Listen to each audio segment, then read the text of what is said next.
या मालिकेचा आता खरा एक्साइटिंग एपिसोड प्रेक्षकांनो सुरू झालेला आहे. म्हणजे मालिकेमध्ये जो एक्साइटिंग पार्ट आहे तो सायली आणि अर्जुनच्या बड्डेच्या दिवशीच चालू झालेला आहे. बड्डेच्याच दिवशी आता सायलीला आश्रमामध्ये एक अशी काही गोष्ट सापडलेली आहे की ज्या गोष्टीमुळे सायलीला समजलेलं आहे की जे काही आता हे सगळं चाललंय त्याच्यामध्ये आपणच खरी तन्वी आहोत हे सत्य तिला स्वतः समजले. नक्की आता तिला नक्की सायलीने त्या आता रात्री आश्रमामध्ये काय पाहिलंय सगळं सगळं आपल्याला पाहायला मिळणार आहे. आणि इथूनच सायली तन्वी असण्याची ओळख खरी कशी सुरू झाली सगळं पाहायला मिळणार आहे. आता सायली अर्जुनचा वाढदिवस आहे. म्हणजे दोघांचा एकाच दिवशी वाढदिवस असतो आणि तोच वाढदिवस सेलिब्रेट केला जात आहे. ज्या वेळेला हा वाढदिवस सेलिब्रेट केला जातोय आणि त्याच वेळेला अर्जुन आणि सायलीचं औक्षण होतंय. नेहमीप्रमाणे सायलीला आठवणी आठवत आहेत.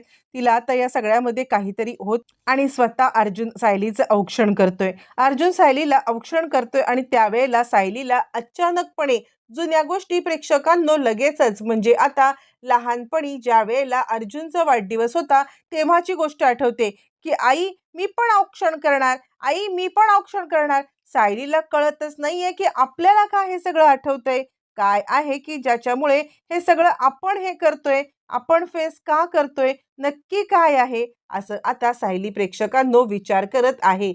आणि त्याच वेळेला तिला नेहमीप्रमाणे चक्कर येते आणि त्यानंतर मग आता सगळेच जण जराशे अस्वस्थ होतात.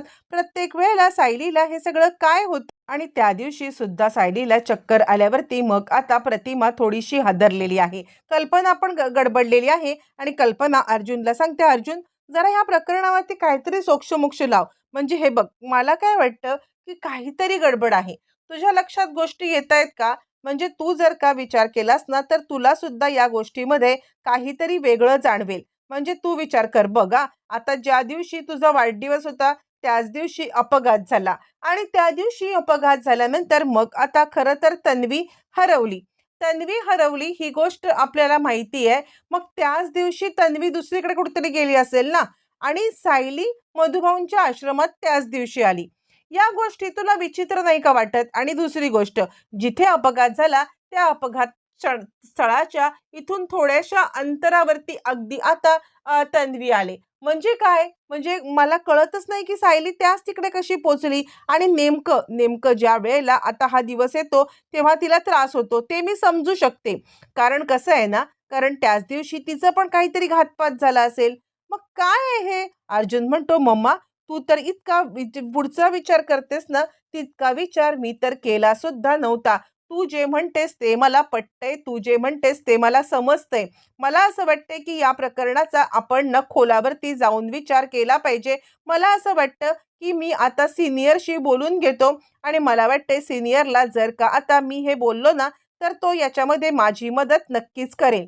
असं म्हणत अर्जुन आता रविराजांची मदत घ्यायचं ठरवतो आणि तो सांगतो की आज म्हणजे ज्या वेळेला सिनियरने कंप्लेंट नोंदवली होती त्याच दरम्यानी जर का आता इकडे कुणी गायब झालं असेल किंवा कुणी या दरम्यानी जर का मिसिंग कंप्लेंट नोंदवली असेल तर कदाचित ती कंप्लेंट आपल्याला सापडेल आणि मग आपण पुढे काय करायचं ते बघूया. यावरती कल्पना म्हणते ठीक आहे. फायनली आता इकडे अर्जुन रविराजांची भेट घेतो. रविराजांची भेट घेऊन अर्जुन आता त्यांना सांगतोय. अर्जुन सांगतो की सिनियर मला असं वाटतंय की जर का सायली त्याच वेळेला तिकडे आलेली आहे तर तर आता सायलीच्या बद्दलची मिसिंग कंप्लेंट तू जेव्हा केली असशील ना त्याच आजूबाजूला असेल. कारण त्याच दिवशी सायली गायब झाली होती. त्यामुळे तू पोलीस स्टेशनला जाऊन याचा शोध घे. रविराजांची प्रेक्षकांनो भन्नाट ओळख आहे आपल्याला आधीपासून माहिती आहे. कारण ते इतके वर्ष तेच काम करतायत जे काम आता म्हणजे ते इतके वर्ष तेच काम करतायत त्याच फील्डमध्ये आहे. म्हणून त्यांची बऱ्यापैकी ओळख आहे. आणि त्यानंतर मग आता रविराज भेट घेतात आणि खरं तर मला अर्जुन सुभेदार यांची बायको सायली सुभेदार यांच्याबद्दल ॲक्च्युली माहिती पाहिजे. बबली ही त्यांची ओळख नाहीये हे तर समोर आलंय. पण खरी त्यांची कंप्लेंट कुणी नोंदवली होती का? किंवा त्याच दिवसाची कंप्लेंट कुणी नोंदवली होती का? त्यावरती इन्स्पेक्टर साहेब सांगायला लागतात, मला काय वाटतं माहिती आहे का? म्हणजे तुम्ही हे जे काही बोलताय ना त्यापेक्षा म्हणजे तुम्ही त्याच दिवशी ती हरवली. म्हणजे त्याच दिवशी अपघात झाला. हे जरा तुम्हाला विचित्र नाही का वाटत? यावरती रविराज म्हणतात, "हो ना, मला सुद्धा हे खूपच विचित्र वाटतंय किंवा ह्याच्यामध्ये काय घडतंय हे सुद्धा कळत नाहीये. पण तरी सुद्धा मला असं वाटतंय, की तुम्ही याच्यावरती कसून चौकशी करावी." असं. यावरती ते म्हणतात, "ठीक आहे, मी त्या डेटचे सगळे हे शोधतो आणि त्यानंतर ठरवतो." आणि त्यावेळेला आता इकडे लगेचच सावंत इन्स्पेक्टर खूप मोठ्या आता लगेचच मोहिमेवर निघतात. त्यांच्या समोरच सगळं आता चेक करतात आणि लगेचच सांगायला लागतात, की "एक गोष्ट सांगू का? म्हणजे खरं सांगायचं तर आता तुम्ही मिसिंग कंप्लेंट जेव्हा नोंदवलीत किंवा तुम्ही तुमच्या मुलीची आणि बायकोची कंप्लेंट नोंदवलीत, त्या दरम्यानी ती एकच घटना घडलेली होती. आजूबाजूला कोणतीच घटना नव्हती." यावरती मग आता चैतन्य आणि अर्जुन आले. ते म्हणजे सगळ्या गोष्टींचा शोध घेण्यासाठी ते आता इकडे पोलिस स्टेशनला. जेणेकरून पोलिस स्टेशनला सगळ्या गोष्टी त्यांना आता समजतील. म्हणून ते पोलिस स्टेशनला आलेले आहेत प्रेक्षकांनो. आणि ज्या वेळेला ते पोलिस स्टेशनला येतात आणि त्यावेळेला अर्जुन म्हणतो, "हे बघ, काहीतरी गडबड आहे. म्हणजे जर का आपल्याला प्रॉपर सायलीचं गाठोडं जर का सापडलं, तरच कदाचित या गोष्टी होतील. म्हणजे सायलीचं गाठोडं तिकडे आहे, ते बबलीचं गाठोडं आहे. ते आपल्या सायलीचं गाठोडंच नाहीये. मग सायलीचं गाठोडं कुठे गेलं? तर ते बबली नावाच्या दुसऱ्या कोणत्या मुलीचं इकडे गाठोडं आहे का? ते बघूया." पण अर्जुनच्या हातात ठणठण गोपाळ लागतो. त्यावरती चैतन्य म्हणतो, "मला एक गोष्ट इतकी समजते, अर्जुन, तू जर ही गोष्ट लक्षात घेतलीस ना, की दोन्ही गाठोडी होती ती म्हणजे प्रियाकडे. काय माहीत तिनेच काही अदलाबदली केली." यावरती अदलाबदली या शब्दामुळे लगेचच अर्जुनला लक्षात गोष्ट आलेली आहे आणि अर्जुनला ही गोष्ट लक्षात येताच तो रविराजांना सांगायला आलाय. पण त्यावेळेला रविराज प्रेक्षकांनो फोनवरती बोलतायत आणि रविराज सांगतायत फोनवरती, की मला त्या दिवशीची सगळी अपडेट पाहिजे. आता रविराज ही फोनवर कुणासोबत बोलतायत म्हणून आताच अर्जुन तिकडे आलेला आहे आणि अर्जुन विचार करतोय, "नाही, मी आत्ता सध्या रविराजांना काही सांगत नाहीये, कारण म्हणजे मला असं सगळा शोध आधी नीट घ्यायला पाहिजे." पण प्रेक्षकांनो रविराजांचा शोध त्यांचा त्यांचा चाललाय, अर्जुनचा शोध त्यांचा चाललाय आणि मग मात्र आता भयंकर सत्य समोर येणार. मग आता अर्जुन आलेला आहे सायलीकडे. अर्जुन सायलीला सांगण्याचा प्रयत्न करतोय, "काहीतरी गडबड आहे. मला समजत नाहीये काय गडबड आहे. पण ना तुझ्या गाठोड्याचा एकतर गोंधळ आहे किंवा काहीतरी आहे." यावरती सायली म्हणते, "खरं सांगू का? तर जेव्हा-जेव्हा हा दिवस उजाडतो त्या वेळेला प्रत्येक वेळेला मला त्रास होताना सगळ्यांनीच पाहिलेला आहे आणि हा त्रास माझ्या त्याच कारणासाठी होत असेल." तितक्यात तिथे रविराज आलेत आणि त्यांनी सांगितलंय, "हे बघ ज्युनियर, मला जी माहिती समजली ती मी तुला सांगतो. त्या डेटला कुणाचीही मिसिंग कंप्लेंट नव्हती आणि त्यामुळे आता पोलिसांचं जे काही म्हणणं आहे ना, ते म्हणणं असं आहे, की त्या दरम्यानी कुठेतरी आता ती मधुभाऊंच्या म्हणण्यानुसार ती मुलगी चांगल्या घरातली होती, असं त्यांचं म्हणणं आहे. मग चांगल्या घरातली मुलगी असेल, तर तिची मिसिंग कंप्लेंट कोणीतरी नोंदवेल ना. त्यावरती मग आता लगेचच अर्जुन म्हणतो, "हो, पण काय गोष्ट आहे ते तर आपल्याला काही कळत नाही." यावरती आता इकडे लगेचच रविराजांना कॉल आलाय. त्यांना ताबडतोब पोलीस स्टेशनला पुन्हा बोलवण्यात आलंय आणि त्यानंतर मग आता अर्जुन सायलीला सांगतोय, "तू चिंता करू नकोस. सीनियरनी जर का एकदा ही गोष्ट मनावरती घेतली ना, तर तो शोधणार म्हणजे शोधणार." सायली सांगते, "मी खरं सांगू का? तर आत्ता मला माझ्या खऱ्या आई-वडिलांचा शोधच नाही घ्यायचा आहे. म्हणजे ज्यांनी माझी मिसिंग कंप्लेंट सुद्धा नोंदवली नाही, असे आई-वडील मला आता खरंच टाकूनच गेले असतील ना. आपल्याला काय माहिती की नक्की काय घडलंय ते." असं म्हटल्यावरती लगेचच आता इकडे सायली सांगते, "ठीक आहे, आज ना वाढदिवस आहे. माझं मन खूप उदास आहे. मी जरा आश्रमामध्ये जाऊन येते." बरेच दिवस झाले आता आश्रमामध्ये मी कुसुमताईला सुद्धा आता भेटायला गेलेली नाहीये आणि म्हणूनच मला आता आश्रमामध्ये कुसुमताईला भेटायला जायला पाहिजे. असं म्हणत ती आता आश्रमात जायला निघाले. तोपर्यंत रविराज पुन्हा एकदा आलेले आहेत. ते म्हणजे इकडे आपल्या पोलीस स्टेशनला. सावंत म्हणतात, "तुम्ही गेल्यावरती माझ्या डोळ्यासमोर एक गोष्ट आली." त्यावरती आता इकडे लगेचच सांगायला लागतात, "रविराज काय?" यावरती ते म्हणतात, "हे बघा, म्हणजे मी तुम्हाला एक गोष्ट सांगू का? तर ना तुम्ही ज्या मुलीचं सांगताय ना, ती घटना त्याच दिवशी जर का घडली होती ना, तर मधुभाऊंनी मधुकर पाटील नावाच्या माणसाने एक कंप्लेंट नोंदवलेली आहे." आता मात्र प्रेक्षकांनो इथे खूप मोठा सत्याचा उलगडा व्हायची वेळ आली. यावरती ते सांगतात, "काय? मधुवर पाटलांनी?" यावरती ते सांगतात, "हो, तुम्ही एक गोष्ट लक्षात घ्या." त्यांनी ज्या वेळेला नोंदवली ना कंप्लेंट, त्यावेळेला त्यांनी आता इथे काहीतरी नोंद केले. हे रजिस्टर पाहून घ्या. तुम्ही गेल्यानंतर मी अनेक गोष्टी शोधल्या आणि त्यानंतर हे रजिस्टर मला सापडलं आणि त्याच वेळेला मला सत्य समजलं, ते मी तुमच्यासमोर ठेवतोय. असं म्हटल्यावरती लगेचच रविराज प्रेक्षकांनो आता ते रजिस्टर उत्सुकतेपोटी बघतात आणि जे सत्य समोर आलंय ते महाभयंकर आहे.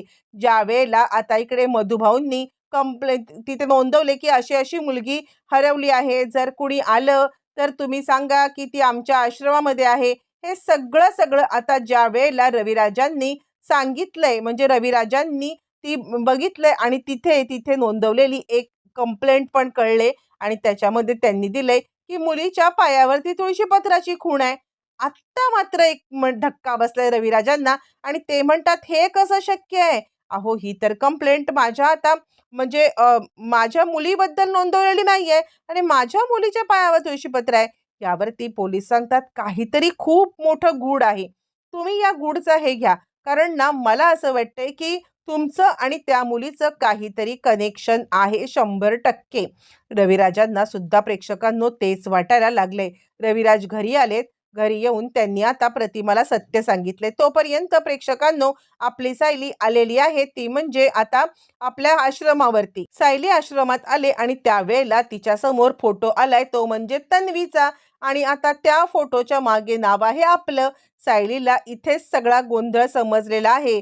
आतापर्यंत आता जे काही खरं आहे ते तिला समजलंय. आपल्याला या सगळ्यामध्ये आता असं का होतं किंवा किंवा आता आपण दरवेळेला याच वाढदिवसाला असं का वागतो? कारण आपणच खऱ्या तन्वी आहोत आणि ज्या दिवशी अपघाताचं आपण सगळं हे केलं होतं, प्रतिमा त्यांना तिकडे नेलं होतं, त्या दिवशी सुद्धा आपल्याला सत्य आठवत होतं. हे त्याच कारणासाठी होतं आणि त्यामुळे त्यामुळे आता आपणच खरी तन्वी आहोत, हे सत्य सगळ्यांसमोर आणणं गरजेचं आहे. असं म्हणत सायली तो आता फोटो घेते आणि इकडे रविराजांना ते सापडलंय की जी मुलगी सायलीची कंप्लेंट म्हणून मधुभाऊंनी नोंदवलेली आहे, ती मुलगी आता दुसरी तिसरी कुणी नसून ती आपलीच आहे आणि रविराज सगळ्यांच्या समोर आलेले आहेत. ज्या वेळेला रविराज आले आणि त्याच वेळेला सायली आता प्रतिमाला सांगायचा प्रयत्न करते. प्रतिमा आत्या, मला तुम्हाला काहीतरी सांगायचंय. प्रतिमा म्हणते, सायली तुझ्या आधी मला काहीतरी तुला सांगायचंय. दोघी जणी खूपच आता डेस्परेट का आहेत म्हणून प्रियाला इकडे टेन्शन आलेलं आहे. नक्की आता यांना काय सांगायचंय किंवा नक्की यांचं काय चाललंय हे मात्र तिला काही कळायला मार्ग नाहीये. आणि त्याच वेळेला मग आता ती सांगते, काय नक्की बोलायचंय? बोल सायली, आधी तू बोल, मी ऐकायला सज्ज आहे. यावरती सायली म्हणते, प्रतिमा आत्या, मी गेले होते आश्रमामध्ये. मी ज्या वेळेला आश्रमाच्या इथे गेले होते त्यावेळेला आश्रमामध्ये मला जे काही सापडलं ना ते सत्य महाभयंकर आहे. त्यावरती लगेचच आता इकडे ती सांगते, काय सापडलं तुला? तू बोल की. असं म्हटल्यावर सायली आपल्या लहानपणीचा फोटो दाखवते आणि ती सांगायला लागते, हे सापडलं. त्यावरती प्रतिमा आता म्हणते, म्हणजे काय आहे हे? यावरती ती सांगते, हा माझा लहानपणीचा फोटो आहे. त्यावरती ती म्हणते, तेच तर तुला सांगण्याचा मी प्रयत्न करते. अगं, तुझ्या लहानपणीचा फोटो आता मला ऑलरेडी सापडलेला आहे. म्हणजे आता ज्या वेळेला हे गेले होते ना कंप्लेंट नोंदवायला, तेव्हा मधुभाऊंनी दिलेली कंप्लेंट सापडले आणि मधुभाऊंनी दिलेली कंप्लेंट सापडल्यामुळे आता पुढचं सत्य आम्हाला समजलंय. रविराज तिला मिठी मारतात. माझी मुलगी, माझी मुलगी असं म्हणत रविराज हमसाहुमसी रडायला लागलेले आहेत. आणि त्यानंतर मग आता रविराज सांगतात, जेव्हा मी तिथे गेलो होतो त्याच वेळेला मला आता समजलं होतं की तूच माझी मुलगी आहेस. मधुभाऊंनी तिकडे आता तुझा फोटो त्यावेळेला सापडलेला आणि त्यावेळेच्या सगळ्या गोष्टी जपून ठेवल्या आणि त्याचमुळे हे सगळं घडलंय. फायनली जवळजवळ सायलीच्या 25 वर्ष वयाच्या वेळेला तिला आता इकडे वडिलांचं प्रेम मिळाले. पण त्याच वेळेला प्रिया तिकडे आलेली आहे आणि प्रिया सगळ्यांच्या समोर म्हणते, हे कसं शक्य आहे? सायली कशी तुमची मुलगी असू शकते? मग माझ्या पायावरच्या तुळशीपत्राचं काय? आता प्रेक्षकांनो, प्रियाने तुळशीपत्र गोंधवून घेतलंय हे अजूनपर्यंत कुणालाच माहीत. मग त्यावरती प्रेक्षकांनो अर्जुनने सांगितलंय, ठीक आहे, तुझ्या पायावरती तुळशीपत्र आहे ना, आणि आता इकडे तुझ्या पायावरचं तुळशीपत्र आणि सायलीच्या पायावरचं तुळशीपत्र हे आपण आता चेकिंगला द्यायचं आहे. मी बोलवलेलं आहे एक्सपर्टला, कारण तुझ्या पायावरचं तुळशीपत्र मी ऑलरेडी पाहिलेलं आहे. म्हणून एक्सपर्ट आता येतील, ते सांगतील की कुणाचं तुळशीपत्र खरं आहे आणि कुणी आता गोंधळून घेतलेलं आहे. प्रेक्षकांनो, अर्जुनने सगळ्या सोयी करून ठेवलेल्या असल्या कारणाने आता पूर्णपणे प्रिया इकडे अडकलेली आहे आणि सायलीला आता रविराज आणि प्रतिमा यांच्या मुलगीचा मान मिळालाय.